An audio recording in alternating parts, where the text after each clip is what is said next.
स्वामी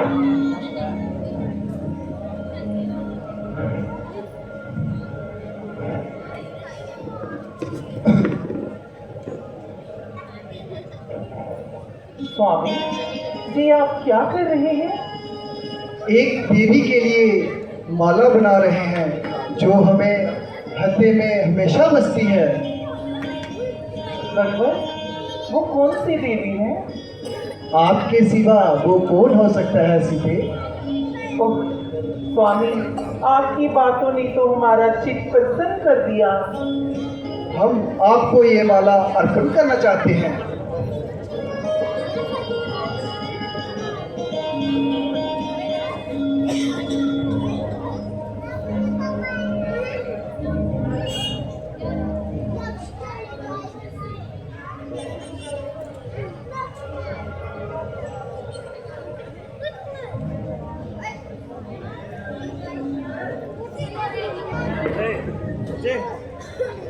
चुप करके बैठो, शोर नहीं करो थोड़ी देर।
प्राणनाथ, अब तो 13 साल खत्म हो गए, गोया बातों ही बातों में कम हो गए। बस 1 साल और जहाँ गुजारेंगे और अगले साल हम अयोध्या को पधारेंगे। हाँ प्रिय जी, ईश्वर की कृपा से ये दिन अच्छी तरह से कट गए और खुशी खुशी से 13 साल कट गए। भैया, अयोध्या में तो हमारा अभी से इंतजार हो रहा होगा और भरत भैया तो। स्वामी जी, देखना कितना प्यारा मृग घूम फिर रहा है। बेशक मृग तो बहुत सुंदर है, अपना आनंद लेता हुआ इस जंगल में विचर रहा है। स्वामी, ये मृग मुझे पकड़ दो, कितना खूबसूरत है, गोया सोने की मूर्त है। ये हमारे पास ही तो घूम फिर रहा है, फिर इसको पकड़ने की क्या जरूरत है? मैं इसे पालूंगी और अच्छे अच्छे जेवर इसके गले में डालूंगी, हरी हरी घास इसे खिलाया करूंगी और इससे अपना दिल बहलाया करूंगी।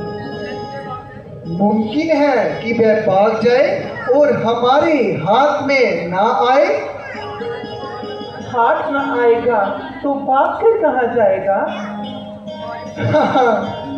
भागने की तूने अच्छी कही।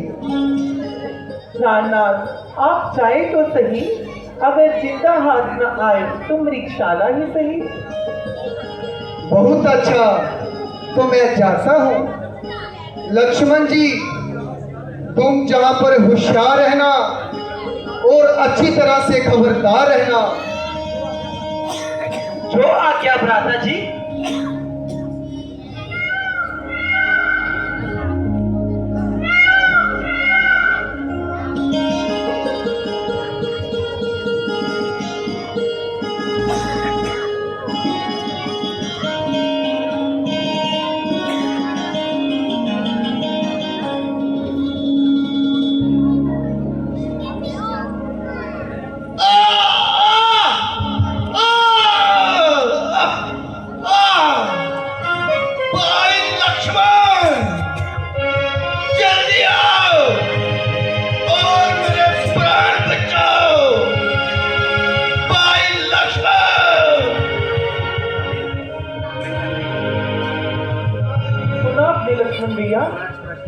वे हमें और आपको पुकार रहे हैं। उनकी पुकार में कितना दर्द है, वह अवश्य आहत हुए हैं।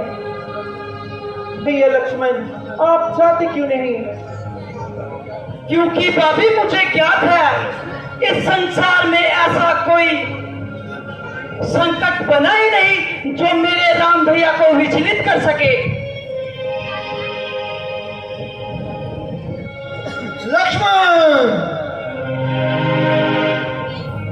लक्ष्मण, वो हमें पुणे पुकार रहे हैं। उनकी पुकार में कितना दर्द है, वह अवश्य आहत हुए हैं। भाभी आप व्यर्थ ही घबरा रही हैं। ये भाई की पुकार नहीं, ये तो कोई मायावी है जो किसी कारणवश हमें भटका रहा है। जिसके पति के प्राण संकट में हो, वह अधीर कैसे न हो। भैया लक्ष्मण, आप मित्र रूप में अपने भाई के साथ आए हैं, इसलिए आप भी जानते हो कि आपके भाई के प्राण संकट में है। आप उनकी सहायता के लिए क्यों नहीं जाते? जिनकी सेवा और रक्षा के लिए आप उनके साथ आए हैं, अगर उन्हीं के प्राण संकट में पड़ गई तो? भाभी आप मेरा विश्वास कीजिए, नाग, असुर, दानव, गंधर्व, देवता, ये सब मिलकर भी आपके पति को परास्त नहीं कर सकते। भाभी आप यह तनिक सोचिए, जो खर और दूषण जैसे भयंकर राक्षसों को पलक झपकते ही मार सकते हैं, और तो और जो बाल रूप में तारका जैसी राक्षसी का वध कर सकते हैं, तो इस समय श्री राम का सामना करने की शक्ति भला किसमें है? भाभी इस भूतल पर ऐसा जन नहीं चला जो मेरे राम भैया को मार सके। मेरे राम भैया युद्ध में अवध्य है, इसलिए भाभी आप। भैया लक्ष्मण, आपके ये कथन हमारी चिंता दूर नहीं कर सकते। हम आपसे बस इतना पूछना चाहते हैं कि अगर आपके भाई के प्राण संकट में है, आप उनकी सहायता के लिए क्यों नहीं जाते? क्या आपका यही कर्तव्य है? मेरा एक ही कर्तव्य है, अपने प्रभु श्री राम की आज्ञा का पालन करना, और इस समय उनकी यही आज्ञा है कि मैं यहाँ रहकर आपकी रक्षा करूं, किसी भी स्थिति में आपको अकेला छोड़कर ना जाऊं। हमारी इतनी चिंता और अपने भाई की कोई चिंता नहीं। अगर आपके भाई के ही प्राण संकट में है, तो हमारी रक्षा किस काम की? यदि आपके भाई को कुछ हो गया, हम एक पल भी जीवित नहीं रह सकेंगे, और फिर तक करते रहेगा हमारे मृतक शरीर की रक्षा, और मानते रहेगा अपने भाई की आज्ञा। आपके मन के अंदर अपनी भाभी के लिए अधिक भी आदर है या नहीं? कैसी बातें कर रही हैं भाभी? बड़ी भाभी तो माँ के समान होती है।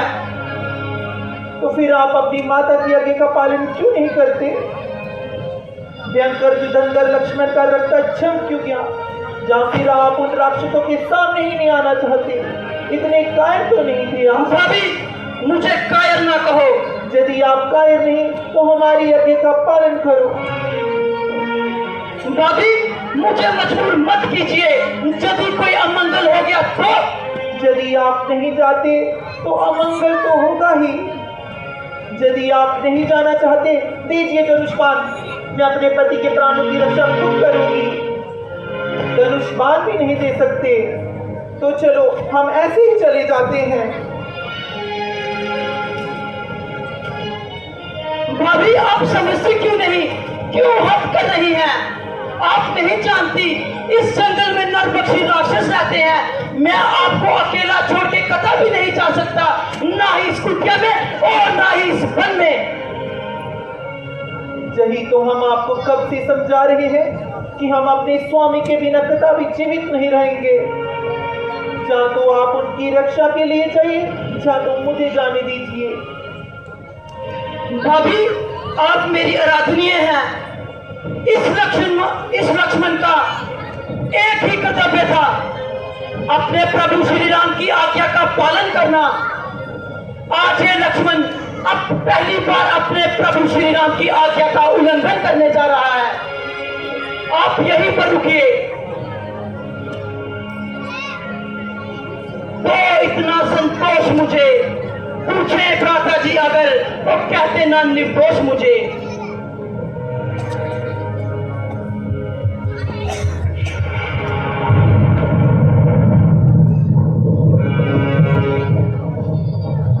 भाभी, मेरी केवल आपसे एक ही विनती है, इस रेखा के आगे कदम ना बढ़ाना जब तक मैं भैया के साथ वापिस न आ जाऊं। अब मुझे आज्ञा दीजिए। हे पंचवटी के सूलो, भिक्षु, गंधर्व, देवता, नाग, असुर, मानव, दानव, जो भी इस लक्ष्मण रेखा को पार करने आएगा, उसे इस लक्ष्मण की बेचैन चलकर भस्म हो जाएगा।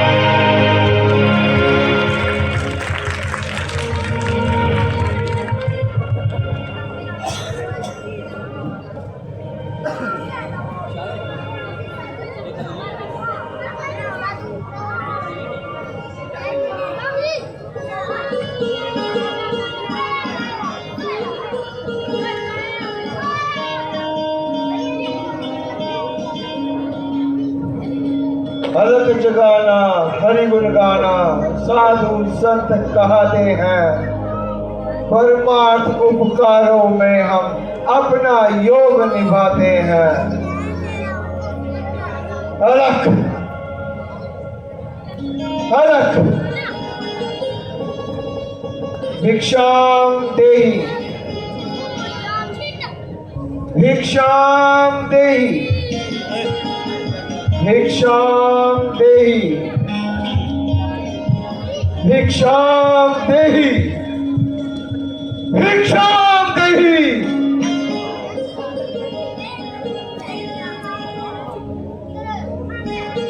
पैगाम महात्मा। कल्याण हो बेटी, हम बहुत दूर से आए हैं और भूखे हैं। तुम्हारी कुटिया देकर इस आशा में यहाँ आए हैं कि हमें कुछ यहाँ खाने को मिलेगा। अवश्य महात्मा जी, आप यहीं ठहरिए, मैं आपके लिए जैसा संभव भोजन लाती हूँ। देवी, हम यात्रा से थक चुके हैं, हमें विश्राम की भी आवश्यकता है। क्षमा करें, इस समय मेरे स्वामी कुटिया में विराजमान नहीं है, इसलिए मैं आपका स्वागत नहीं कर सकती। परंतु आप कृपया करके जहाँ ठहरिए, मैं अभी भोजन लाती हूँ।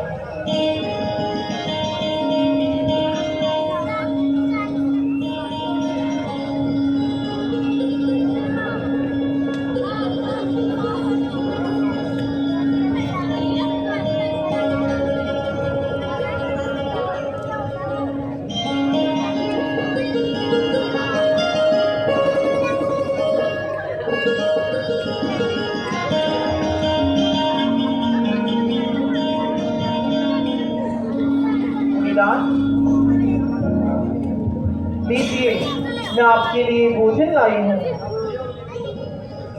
ले आओ देवी। कृपया करके आपको ही जहाँ आना होगा। अब हमने यहाँ आसन जमा लिया है, यात्रा से हम थके हुए हैं, अब बार बार हमसे उठा नहीं जाता। जो कुछ देना है देवी यहाँ आकर ही देना होगा। भगवान, मैं इस सीमा से बाहर नहीं आ सकती, आप ही को कष्ट करना होगा। देवी, तुम आर्य कन्या नहीं लगती। द्वार पर आया हुआ अतिथि भगवान का स्वरूप होता है और तुम हमारा तिरस्कार कर रही हो। नहीं नहीं अतिथिगण, मेरा बाहर ना आने का कारण आपका तिरस्कार करना नहीं है। वास्तव में मेरे देवर ने मेरी सुरक्षा के लिए एक सीमा की रेखा खींच रखी है। वे महक कह के गए हैं, इस सीमा की रेखा को लांघकर बाहर मत जाना, इसलिए मैं बाहर नहीं आ सकती। कृपया करके आप इस बात का बुरा ना माने। बस बस, बहुत हो चुका। बार बार तुम हमारा तिरस्कार कर रही हो। पहले तुमने हमें कुटिया के अंदर आने से मना किया, अब दूर से ही तुम मुझे खाना दे रही हो जैसे हम कोई पशु पक्षी हैं। ऐसा व्यवहार तो नीच जाति के व्यक्तियों के साथ किया जाता है। कोई संत महात्मा द्वार पर आ जाए तो बड़े आदर से स्वयं उसके पास जाकर भिक्षा दी जाती है। हम तुम्हारे द्वार से भूखे ही चले जाएंगे। इस अपमान के बदले हम तुम्हें ये श्राप देते हैं।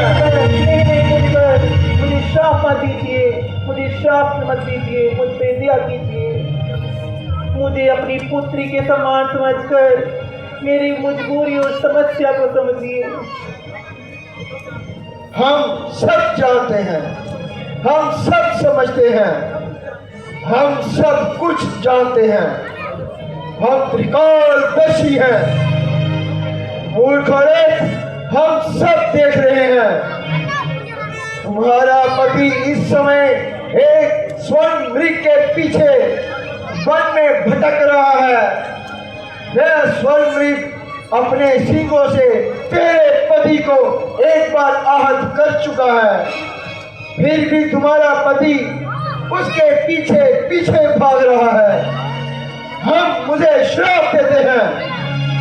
यही स्वर्ण मृग अपने तीखे सींगों से तुम्हारे पति को। नहीं नहीं भगवान, आप उन्हें श्राप मत दीजिए। मैं वहीं आती हूँ। आप मेरे पति को श्राप मत दीजिए। मुझ पे दया कीजिए। मुझसे भूल हो गई है। मैंने आपकी शक्तियों को नहीं पहचाना। मुझे माफ कर दीजिए। जाओ कन्या, हमने तुम्हें माफ कर दिया। हम तुम जैसी सुंदर नारी के आंसू नहीं देख सकते। अपना परिचय दो देवी। मैं मिथिला नरेश महाराजा जनक की पुत्री हूँ और सीता मेरा नाम है। मिथिला की राजकुमारी और ऐसी अवस्था में ये कैसा दुर्भाग्य है। इस कंचन काया को देखकर देवता भी ललायित हो जाते हैं और इसे तुम यहाँ घास फूस की कुटिया में नष्ट कर रही हो। ऐसी नारी रत्न को तो किसी त्रिलोक विजयी राजा की पत्नी होने योग्य हो। भगवान, मेरे लिए तो मेरे पति ही त्रिलोकी के राजा हैं। उनसे बढ़कर मेरे लिए कोई और हो सकता है क्या? अवश्य हो सकता है सीते। हम तुम्हें बताते हैं।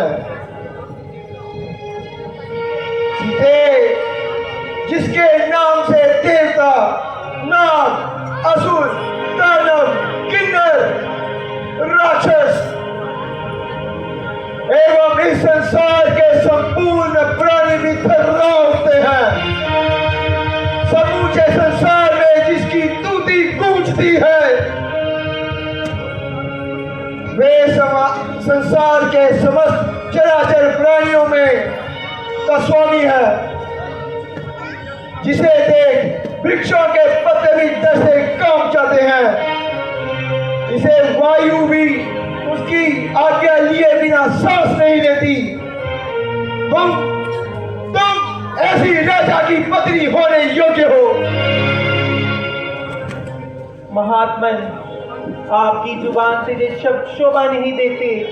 मैं बुरी हूँ जवान, क्या बलिहाज मर्तबा आपकी पुत्रियों के समान हूँ।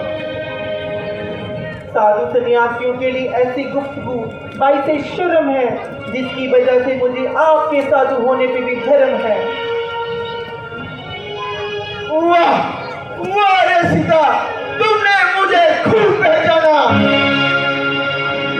तुमने मुझे पहचानने में कमाल किया और अपनी चतुराई से तुमने असल भेद निकाल लिया। ना मैं साधु, ना मैं सन्यासी हूं।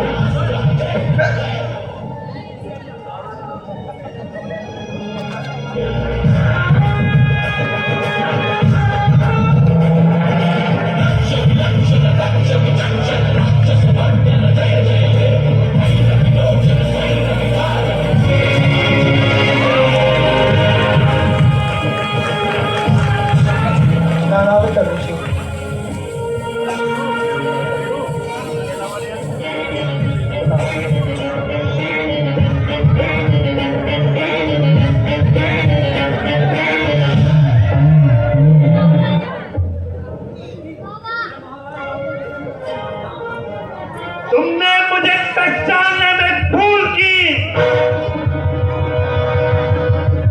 मैं लंकापति रावण हूं, रावण।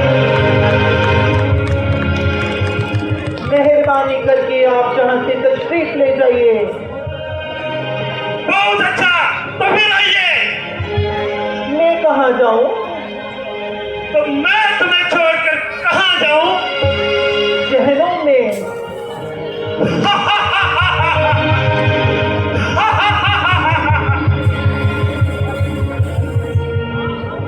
हाँ, अब मालूम हुआ तेरी तो केवल शक्ल ही शक्ल है। अनाथ दर्जे में तू बेअकल है। अरे नादान, सोच तो सही कि कब तक अपने जीवन का निर्वाह करेगी और कब तक उस बनवासी के साथ अपना जीवन तबाह करेगी।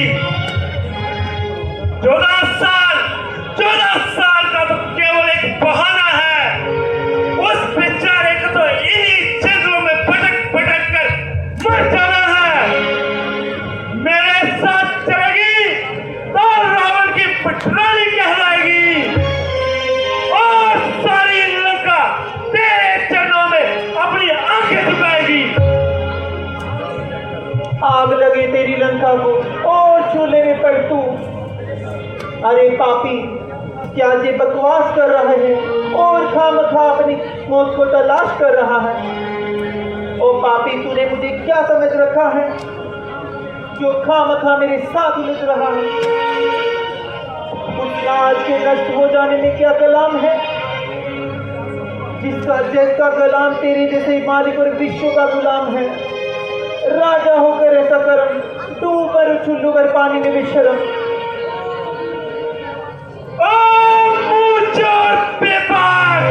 मुट्ठी भर हड्डियां और इतनी तकरार। तेरी जुबान बहुत निकल रही है और कैंची की तरह चल रही है। आखिर तो जंगलों में रहने वाली वैसी है, इसीलिए तेरी तमीज भी ऐसी है। जो मुंह में आया सो फक दिया, जो हाथ में आया सो फटक दिया। अरे तू क्या जाने कि एक राजा के साथ कैसे कलाम किया जाता है और किस प्रकार उसे झुककर प्रणाम किया जाता है?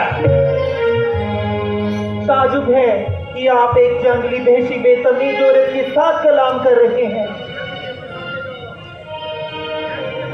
मैं तुझे अपने साथ ले जाऊंगा और तुझे अकल और तमीज सिखाकर एक वैशी से इंसान बनाऊंगा।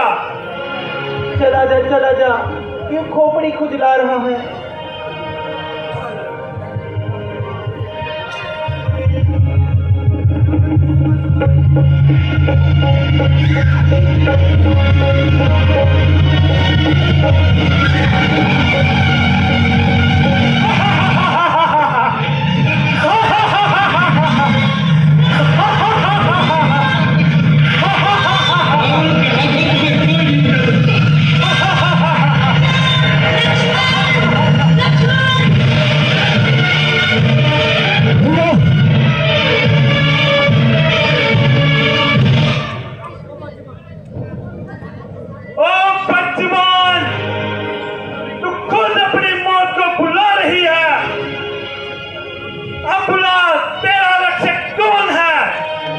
मेरा धर्म। वह कौन सी ताकत है जो मेरे सामने आए? तेरा पाप। वह कौन है जो मुझे पायमाल कर सके? मेरी आहें।